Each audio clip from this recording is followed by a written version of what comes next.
My name is Linda, and I'm a 55-year-old widow. I currently live in New York with my daughter. My daughter, a 25-year-old office worker, is quite beautiful, even from my perspective. That's why she often seems troubled by unwanted attention from creepy men and unpleasant experiences. Recently, she mentioned feeling uncomfortable due to an incident on the subway. Hearing only this, it might seem like she's only had hardships, but there have been good times too. She's been quite popular. Since middle school, boys have never left her alone. Although she's quite shy, she somehow ended up dating boys who approached her. Being my only daughter, I was worried, but it seems she enjoyed her school days. However, after advancing to a women's college, she was mostly surrounded by girls. During her time at the women's college, she didn't interact much with boys and said she didn't need a boyfriend. I hope that one day she'll have a happy marriage. That's because my own marriage was short-lived. My husband, her father, passed away at a young age. He worked in sales and was always driving. I think salespeople who have to make rounds outside, whether under the scorching sun or in the snow, really have it tough. Back then, I was a full-time housewife taking care of our baby daughter. My husband usually came home just before the midnight. He worked for a company with a lot of overtime, so he was always exhausted. But he never got angry, even if I hadn't finished the housework, and he would wash the dishes left in the sink. After taking a bath, he would also meticulously clean the bathroom. He was a good husband. Then, one day, he suddenly never returned home. He made way for a car that was tailgating him while on the highway. That car, perhaps frustrated at being overtaken by my husband in the passing lane, flashed its lights and honked like a maniac. This is what I heard later from someone who witnessed the scene. Despite my husband moving out of the way, the tailgating driver continued to pursue him. Frightened of being tailgated again, my husband moved back into the passing lane. But the other car, accelerating to full throttle, crashed into him with such force. Both cars were wrecked in the collision. My husband was wearing a seatbelt, and there were airbags, but he died from hitting his head on the glass.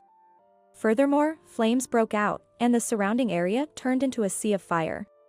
The other car was also destroyed, and its driver was confirmed dead at the scene. I remember hearing about a terrible accident on the highway that made the news. Witnesses testified that my husband was not at fault. But what followed was a nightmare. Unbelievably, the other driver was not insured. It was a hopeless situation. So even when I thought about claiming compensation, it seemed impossible, leaving me in a state of panic. With the other driver deceased and uninsured, I felt despair, wondering if there was anything to be claimed at all. It's not that I wanted money, but it felt terribly unfair that my husband had died.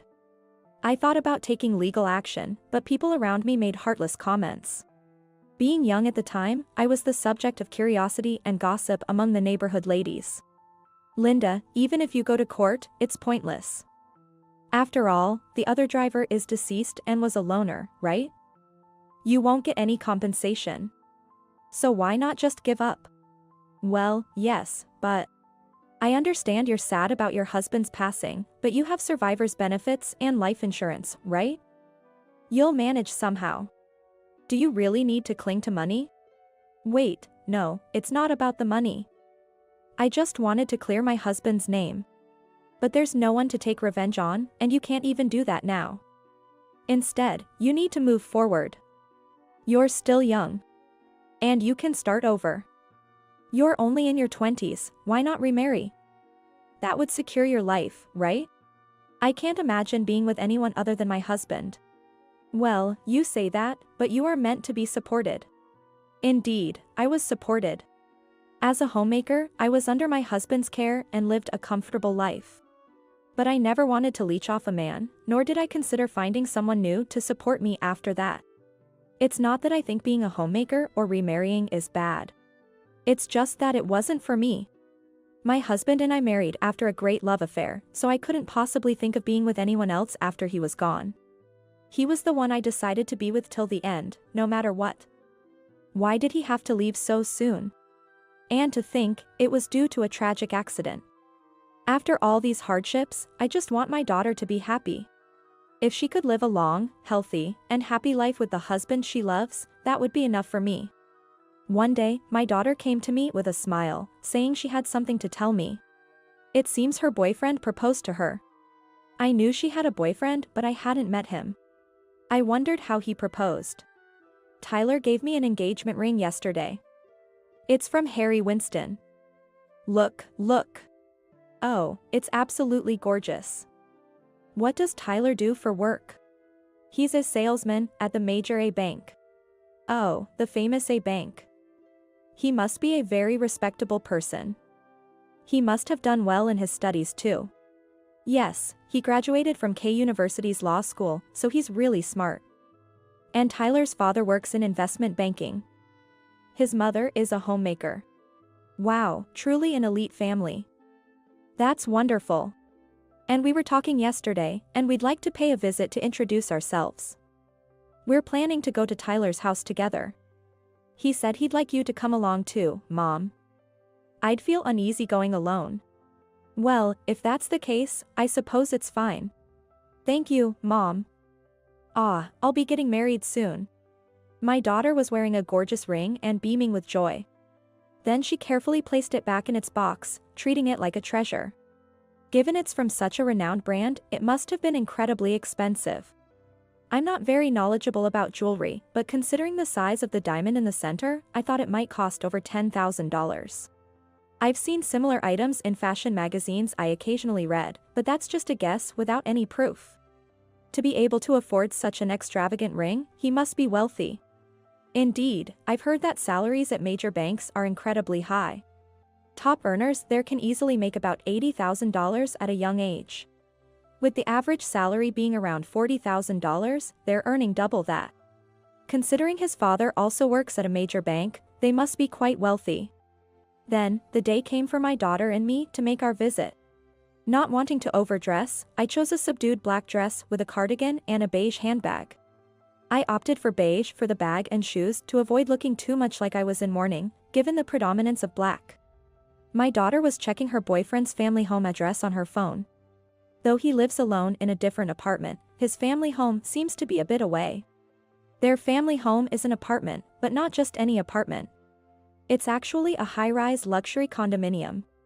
Entering the apartment, I couldn't help but think, this really is a family of major bank employees. We arrived at Tyler's family home. Since they mentioned they would be waiting, I assumed they were already inside. When I rang the doorbell, a mother drenched in sequins appeared. Her dress was so glittery, I wondered if she was about to perform at a New Year's music show. The mother's dress was adorned with pink sequins, but she added a purple shawl over it and wore heavy makeup, which made her appearance even more eccentric. Please come in, you must be Amy. Welcome. Thank you very much.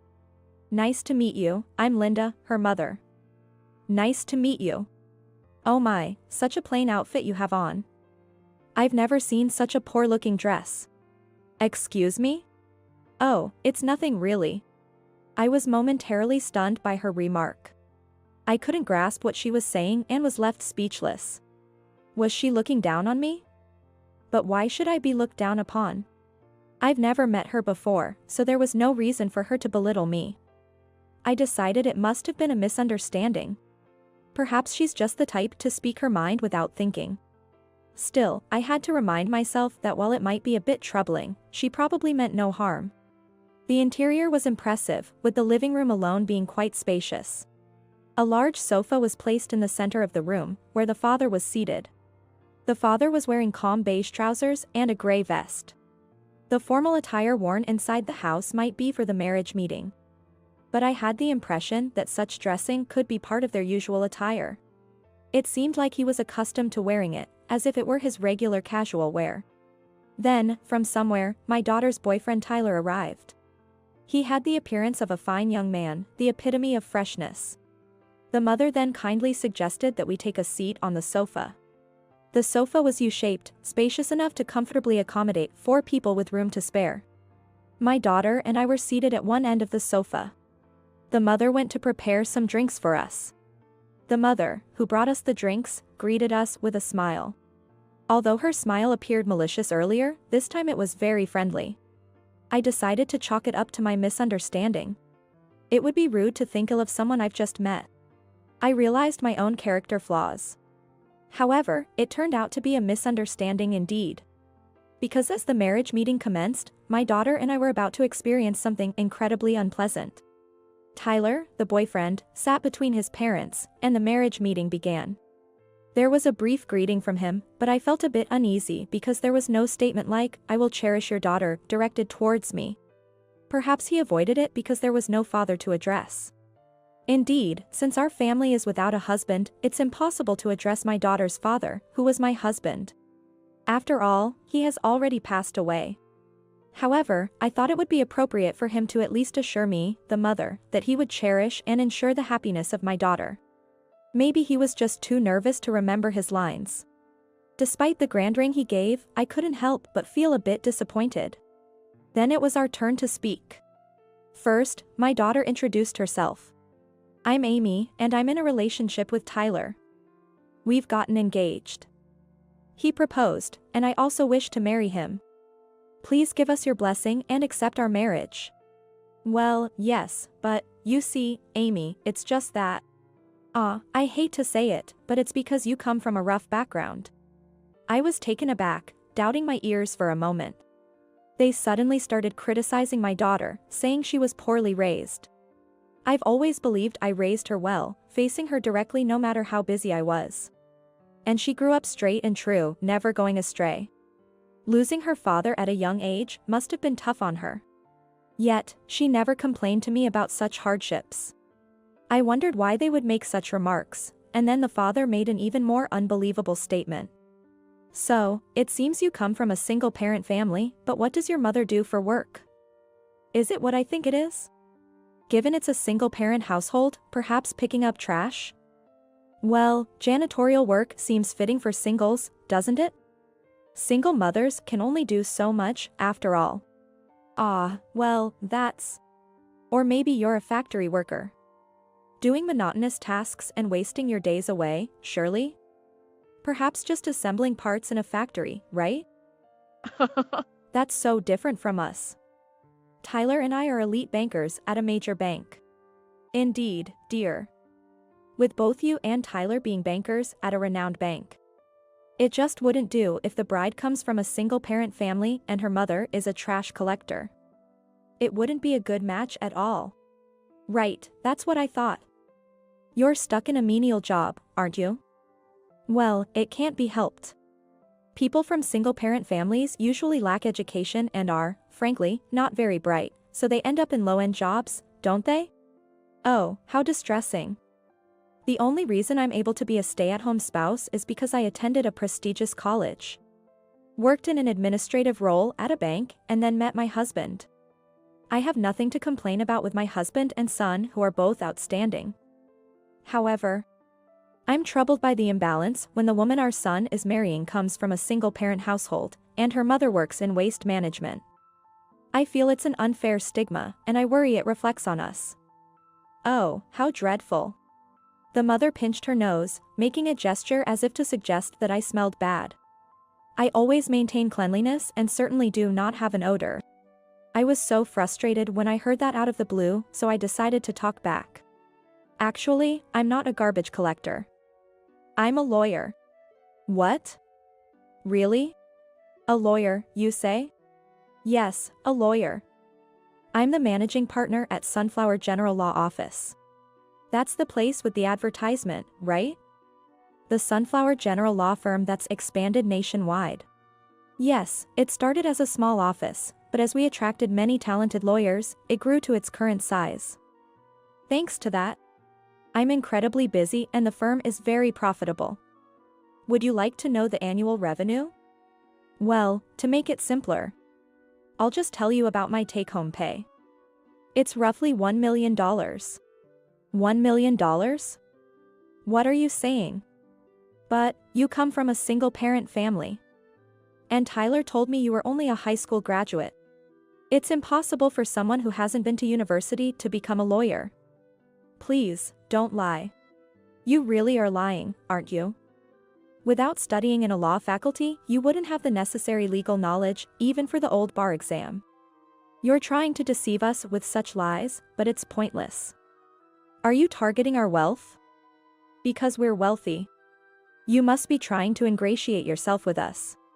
Unfortunately, I have no interest in ingratiating myself. In fact, my family is wealthier. I didn't physically attend a university but did go through a distance learning program. After high school, I worked as an office worker at a general company, then met my husband and left my job when we got married. However, after my husband passed away, I was determined to become a lawyer. So I studied at a distance learning university while raising my daughter and passed the bar exam on my first attempt. So, you're really saying you're the managing partner of Sunflower General Law Firm? Yes, that's correct. Oh, here's my business card. I always carry them with me so I can work from anywhere. Here you go. I have a habit of carrying business cards everywhere, so I pulled one out of my card holder and handed it to the father. Upon seeing the business card with my photo, it seemed he finally understood that I was indeed the head of a law firm. Since I don't appear in the TV advertisement, he seemed skeptical at first. But as it became clear that I am genuinely a lawyer, he seemed to become frightened. You've been saying all sorts of things about us, but isn't that considered an insult? I hope it doesn't constitute a criminal offense. Well, please wait a moment. I didn't mean any harm. Me too. Can you please stop being so assertive all of a sudden? Isn't this an abuse of your professional position? I'm not abusing my position as a lawyer. I'm upset as an individual who has been insulted. While I can tolerate it, I wouldn't want my daughter to marry into a family like yours, with people like you as in-laws. Tyler, you've been silent this whole time. What do you think? Well. Hey, Tyler, why did you propose to me? If I had known your parents were this cruel, I wouldn't have said yes. What was your real intention? I thought Amy would do anything I told her to because, you know, I'm busy with work and I don't want to bother with household chores. So, I wanted someone who would become my wife to do everything for me. That's why I proposed to Amy. It's convenient to have a servant at home, right? A servant, you say? A wife is essentially a servant, right? If I had a servant who did everything I said, I could relax and focus on my work. The work Amy does seems simple enough that anyone could do it, right? But I work at a prestigious bank as a loan officer, where mistakes are not tolerated. Women are simple, inferior to men, and I wondered if she would devote herself to me. Amy really is simple. Especially to accept a recycled engagement ring. What do you mean by that? So, that ring was actually given to a previous girlfriend when I proposed to her. Then, she found out about my cheating and returned it to me. I can't believe this. How awful. I never thought Tyler could be such a person. Give me back my precious time. Isn't it Amy's fault for falling for me? I thought a girl from a single-parent family might be okay, but as expected, my parents opposed it. And yet, you being a lawyer's daughter, weren't you the one deceiving me? I haven't deceived anyone. It's just that you never asked about my mother's job, so I didn't tell you. But you're actually the head of a super famous law firm group, right? And you're telling me your net annual income is $1 million? Are you kidding me? You're wealthier than us. And here we are, barely making ends meet. Well, living in a high-rise luxury apartment doesn't exactly scream barely making ends meet though.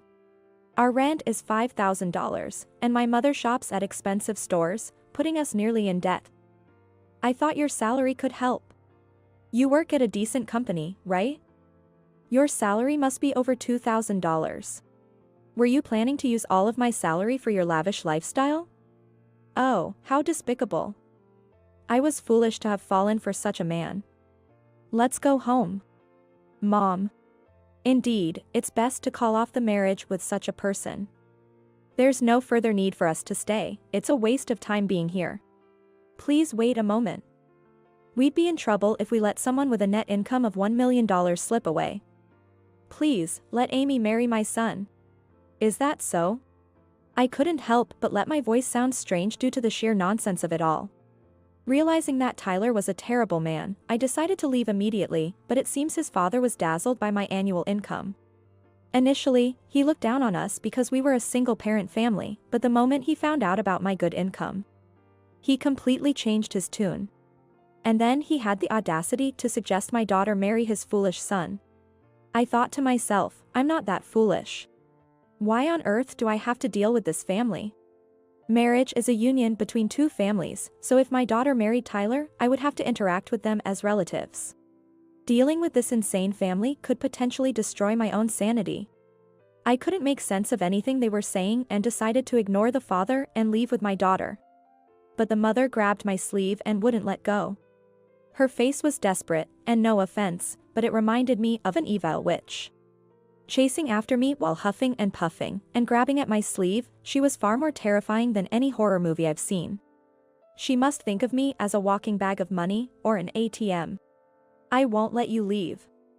You're not going anywhere until your daughter agrees to marry my Tyler. Please. Let your daughter marry him and become part of our family. Oh, how I look forward to your support from here on.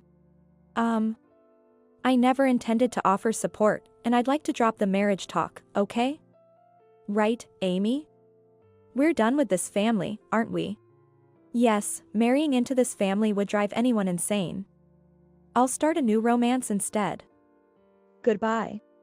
Wait a minute. Are you perhaps misunderstanding something? Even if Tyler and I were to marry, why would my mother need to provide financial support? The whole notion is absurd. It's true that Tyler and your father work at a well-known bank. But isn't a rent of $5,000 excessively high and beyond your means? And you say you're struggling because you only shop at high-end supermarkets. But couldn't you save money by being more frugal? But I want to indulge. My family was wealthy, you know. Spending a lot of money is refreshing for me. Please, Amy. Go ahead with the marriage and give me a taste of the good life. No, please stop this. Amy, let's run. My daughter and I dashed away from the high-rise apartment. The screams we heard were terrifying. However, the police arrived shortly after, and when we sneakily checked, it seemed there was a fight among the three of them. The high-rise is well soundproofed, so making some noise shouldn't have been too bothersome. But someone must have called the police due to noise in the common areas. Later, I found out that Tyler had angered his parents by calling us bottom dwellers of single-parent families. And they were upset with him for not finding out sooner that I was a lawyer's daughter. Tyler wanted a wife who could earn money like a servant outside the home. And his parents also wanted a servant, preferably a woman from a good family. I thought it was all so trivial, but there was more. Incredibly, while causing a commotion in the room, something unimaginable emerged. It was a photo of the mother engaged in unsavory acts with a man unknown to me. It seems it was hidden but came out during the fuss. This led to an even bigger showdown, and Tyler's father demanded a divorce. It was almost amusing to see the couple who had insulted me facing divorce. And audaciously, Tyler's mother came to my office, hoping to gain an advantage somehow. But after hearing her out, it was clear she was at fault, so I couldn't represent her. After all, she had lied to the other man, claiming to be a widow for 10 years. Tyler's mother was a housewife without her own money. So, Tyler's father wanted to claim damages from the other man, but since the mother had deceived him, it was unlikely they could get any money. That's why I declined the case. Unfortunately, as a lawyer, I don't take on just any case. To avoid being accused of fee fraud or retainer fraud, I don't accept cases that I know from the start are likely to be lost. This approach is better for both the client and the lawyer. Personally, I don't favor lawyers who take on any case only to end up saying they couldn't secure any compensation. A confident lawyer only takes on cases they know they can win. It might seem cold to clients, but it's to ensure they don't lose their retainer fees. Then, Tyler, learning I was a lawyer, started stalking my daughter, wanting to reconcile. My daughter was so distressed that she filed suit and a restraining order was obtained. This should keep him from approaching my daughter. It's outrageous how he changed his attitude completely once he found out I was a successful lawyer. After all, it was for my husband's sake that I decided to become a lawyer in the first place. After he passed away, I was at a loss about how to go on with my life. The thought of living in constant anxiety while raising my daughter alone nearly drove me mad. I wished I had a marketable skill, but I had no valuable qualifications. I had taken a bookkeeping course in high school, but I was working as an office worker, unable to utilize that qualification. It's hard to imagine now, but back then, many companies had female employees doing menial tasks like making tea and photocopying. I was initially assigned to the General Affairs Department instead of the Accounting Department where I wanted to be, due to a lack of vacancies. Day in, day out, making tea, I gained no real skills. Then, through a friend's introduction, I met my husband, and after dating, we got married. After becoming a housewife, I was dependent on my husband's income, and after our child was born. Child rearing was so demanding that I didn't even have the time to think about acquiring any qualifications. However, after my husband's death, I started questioning whether I should just carry on as before. Sure, there were survivor's benefits and life insurance. So, I could somehow manage to live. But the $100,000 from the life insurance would be spent quickly. Our home loan was covered by group credit life insurance, so I wouldn't have to pay the mortgage anymore. But that wasn't the point. I did some research and found a competent lawyer who informed me that it was possible to receive compensation even if the other driver had passed away and hadn't been insured voluntarily. After negotiations, I was able to receive compensation. At that time, I realized how powerful lawyers can be. As I said before, it wasn't about the money for me. I just couldn't bear the thought that my husband had died in such a terrible accident and we would receive nothing for it. I decided to become a lawyer myself and help others in the future. So, I began studying law. I enrolled in the law department of a correspondence university, balancing my studies with childcare. Honestly, it was manageable at first, but as the technical terms became more frequent, I struggled and had to constantly refer back to the initial summaries. The unique phrasing of statutes and case law was unfamiliar to me, so studying probably took twice as long as it would for the average person. But I couldn't let that defeat me if I wanted to become a lawyer, so I kept studying relentlessly. Somehow, I had to get through the bar exam to become a lawyer. Passing the bar exam felt like finally reaching the starting line. The bar exam was incredibly difficult. I solved many past questions and studied by sacrificing my sleep while my child was asleep. I probably studied 10 to 15 hours a day.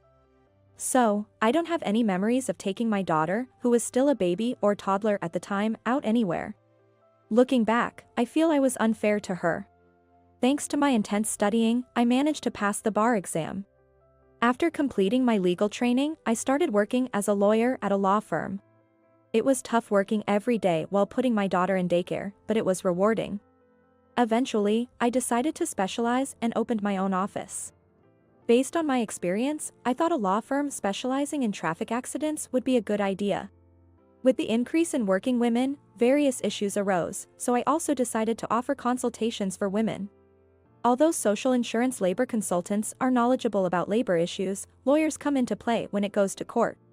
One of my clients mentioned that within their organization, there was a noticeable disparity between men and women, with women being assigned only simpler tasks. It reminded me of my own experiences as a company employee. Years, even decades, have passed, and nothing has changed. I also received quite a few requests from men.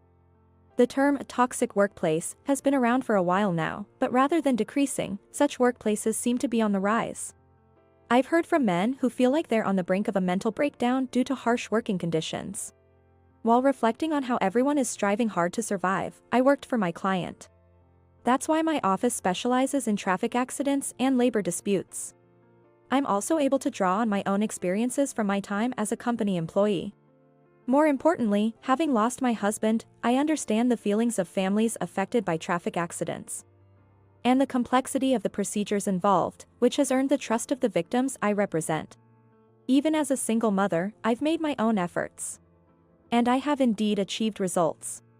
Lately, the number of requests has increased, which I believe is a testament to the hard work of both myself and my staff. I'm committed to continuing to be a good lawyer for everyone.